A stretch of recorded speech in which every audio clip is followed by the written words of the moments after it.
नमस्कार दोस्तों। आप सुन रहे हैं मनु भंडारी द्वारा लिखित उपन्यास स्वामी। तो आइए कहानी में धीरे धीरे आगे बढ़े। नरेन, तुम तो चले गए, अब इस नरक की यातना को कौन भोगेगा।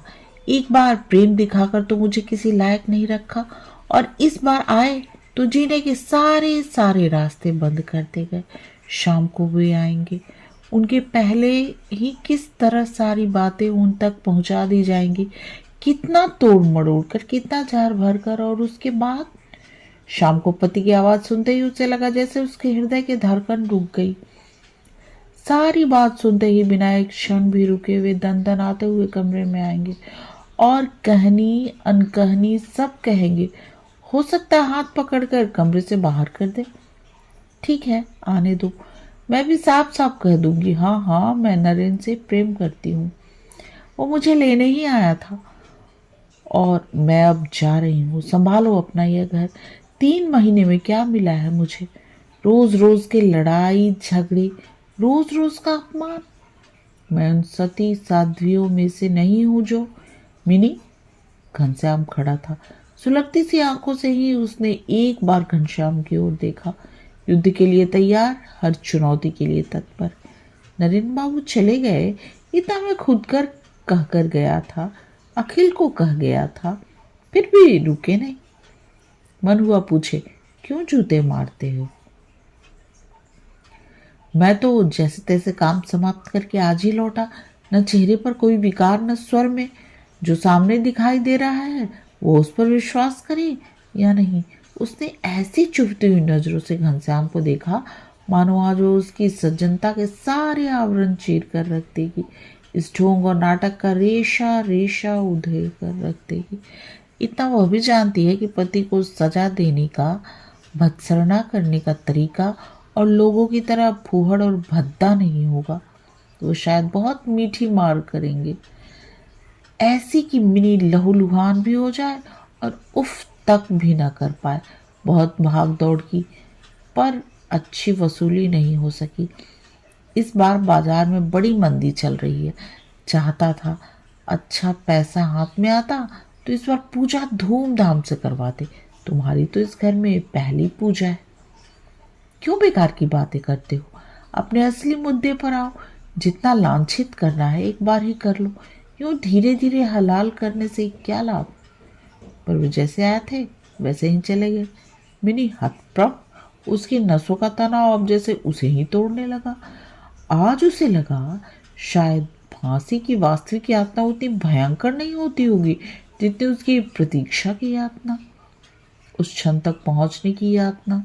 रात में अपनी चटाई पर दीवार की ओर मुंह करके वह सो गई। शाम को जो नहीं हुआ वो अब होगा।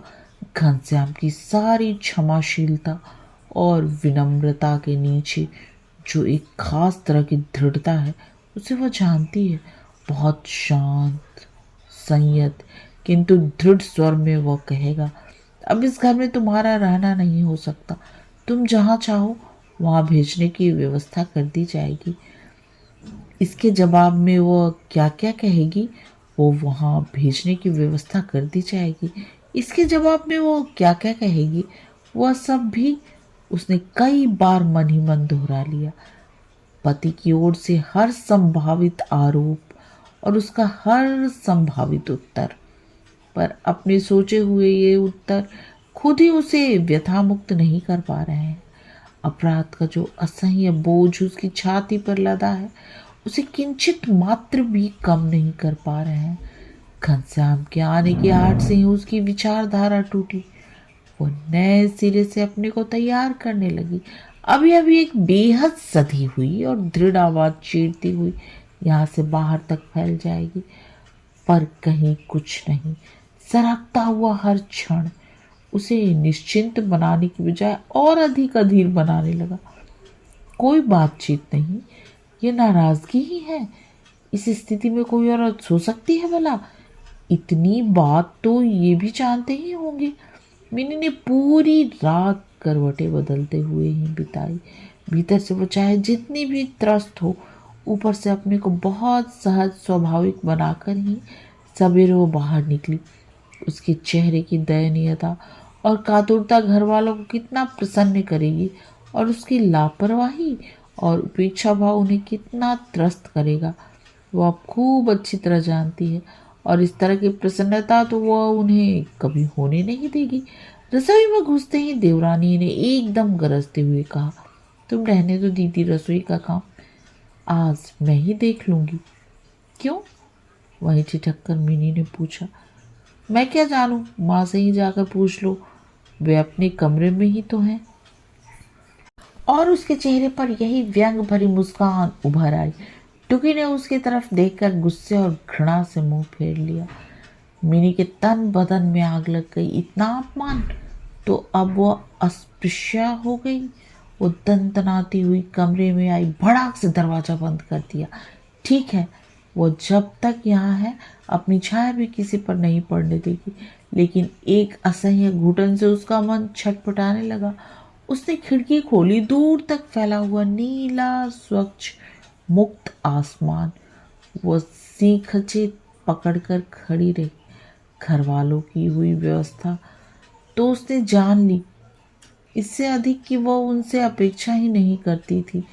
पर घर वालों की हर ज्यादती और अन्याय के सामने एक कवच की तरह रक्षा करने वाले पति उसके लिए कौन सी व्यवस्था सोची है, यह जानने के लिए उसका मन हर क्षण विकल हो रहा था। खट खट। दरवाजे पर दस्तक सुनकर उसने दरवाजा खोला। घनश्याम था। दरवाजा क्यों बंद किया? आज क्या नहाना धोना नहीं करना है? एक बहुत ही तीखी कड़वी बात मिनी के मन में उभरी, पर आवेग के सारे कंठ जैसे भिज गए। मेज की दराज में से कुछ कागज पत्र लेकर जैसे वो आया था वैसे ही चला गया। न चेहरे पर किसी तरह की मलिनता या विकार, न स्वर में हमेशा की तरह वही स्निग्ध निर्मलता। पर यह निर्मलता मिनी को कहीं से भी ना आश्वस्त कर रही है, न हल्का, बल्कि उसका बोझ है कि बढ़ता ही जा रहा है। 2 दिन से मन ही मन वो जिस वाक युद्ध की तैयारी कर रही है, जो गुबार उसके भीतर ही भीतर उफनता आ रहा है, बिना बाहर निकले वह उसे ही तोड़े डाल रहा है। घनश्याम उसकी जितनी भी भत्सना करता, जो भी सजा देता, उसको वह सह लेती। कम से कम यह तो लगता कि घर अपराध की सजा पाकर अपराध से मुक्त हो गई। पर यह क्षमाशीलता, इसने तो उस और घर वालों की असीम घृणा और दूसरी ओर पति की सीमातीत क्षमाशीलता, और दोनों ही उसे 2 पार्टों की तरह पिसती चली आ रही हैं। सारी स्थिति उसकी सहनशीलता की सीमा के पार होती जा रही। कैसा विचित्र है ये मन, और कितनी विचित्र है इसकी लीला। अपने को दोषमुक्त करने के लिए कैसे वह दूसरे को दोषी बना डालता है। न बनाए तो करे भी क्या। गुरुतर अपराधों का असह्य बोझ शायद इसी तरह बांट बांट कर ही मनुष्य झेलता होगा, वरना तो जिंदा रहना भी असंभव हो जाए। और एकाएक ही मिनी की विचारधारा दूसरी ओर बढ़ चली। कौन पति होगा जो अपनी पत्नी के इतने बड़े दोष से भी उदासीन रहेगा? शायद वही पति इस अपराध को नजरअंदाज कर सकता है जिसे पत्नी से कोई लगाव ही ना हो। सचमुच घनश्याम और उसका संबंध है ही क्या? तभी तो उसे ना मिनी का प्रलोभन है, न मिनी के शरीर का। मिनी किसी से प्रेम करे, किसी की बाहों में जाए, उसका बनता बिगड़ता ही क्या है। पत्नी जिनके जीवन का अभिन्न हिस्सा बन चुकी होती है, वे पति तो इतना भी बर्दाश्त नहीं कर सकते कि उसे कोई देख ले। मिनी को घनश्याम ने इतना अपना समझा ही कब है? कैसी है उसकी बुद्धि? क्षमाशीलता के आड़ में छिपी इस उदासीनता को वह देख ही नहीं पाई, और जब वह दिख गई तो एक दूसरे ही प्रकार की व्यथा से उसका मन बींधने लगा। 2 दिन से वह घनश्याम से कुछ बहुत ही कटु, कठोर और भत्सनापूर्ण सुनने के लिए अकुला रही थी, और अब ठीक उतना ही कटु, कठोर और भत्सनापूर्ण उसे सुनाने के लिए अकुलाने लगी। शाम को अवसर भी आ गया जब जेबें संभाल कर धोबी को कपड़े दे रही थी कि घनश्याम के कुर्ते से एक पोस्ट कार्ड निकला। पढ़ा तो अवाक। माँ की चिट्ठी थी कि आग लग जाने से रसोई को छोड़कर पूरा का पूरा घर जल गया। वे बेहद संकट में हैं। दुख और क्रोध के मारे उसकी आंखें छलछला आई। एक और माँ का दुख, दूसरी ओर चिट्ठी छिपा लेने की नीचता। माँ पर आए इतने बड़े संकट की बात भी उसे नहीं बताई। रात को घनश्याम आया तो उसके मुंह पर एक तरह से चिट्ठी फेंकते हुए ही उसने पूछा, ये क्या है? हाँ, माँ की चिट्ठी आई थी। मैं कुछ ऐसी उलझन में था कि बताना भूल गया। तुम्हारी उलझन माँ के संकट से बड़ी थी? क्यों? बेहद कठोर स्वर में उसने पूछा। नहीं नहीं, बात यह थी कि बात जो भी थी वो मैं खूब जानती हूँ। मिनी की हस्ती ही क्या है इस घर में। कुछ उसे अस्पृश्य मानते हैं, रसोई में घुसना तक वर्जित कर दिया है उसका, और किसी के लिए उसका होना न होना दोनों बराबर है। कैसी बात कर रही हो मिनी? कौन तुम्हें रसोई में नहीं घुसने देता? तुम्हारी माँ का आदेश है। मैं पतिता हूं ना। स्वर में जहर की मात्रा बढ़ती ही जा रही थी। 2 दिन का यह उद्दत आवेग जैसे किसी भी नियंत्रण में बंधने को तैयार नहीं था। ओह! उसके चेहरे पर परेशानी का भाव झलक आया। फिर स्वर में बेहद क्षमा याचना भरकर बोला, लेकिन मैंने तो इसलिए नहीं बताया कि तुम परेशान होती। सोचा हो सके तो पहले कुछ। पर मिनी पर तो जैसे पागलपन सवार था। उतनी कठोर आवाज में बोली, परेशान मैं क्या होती? परेशानी तो तुम्हारे लिए पैदा हो जाती। डर लग रहा होगा कहीं मैं माँ के पास रुपया भेजने को ना कह दूं। सो इतना जान लो, जरूरत पड़ी तो माँ के लिए भीख मांग लूंगी, पर तुमसे कुछ नहीं लूंगी। माँ गरीब हो सकती है, पर आत्मसम्मान तो उनका भी है। मैं कल ही माँ के पास जाऊंगी। अब एक दिन भी नहीं रुकूंगी। घर जलने की बात सुनकर तुम शायद बहुत विचलित हो गई हो। मन थोड़ा शांत कर लो, फिर बात करेंगे। और हल्के से मिनी का कंधा थपथपाकर घनश्याम कमरे से बाहर हो गया। आज के लिए बस इतना ही।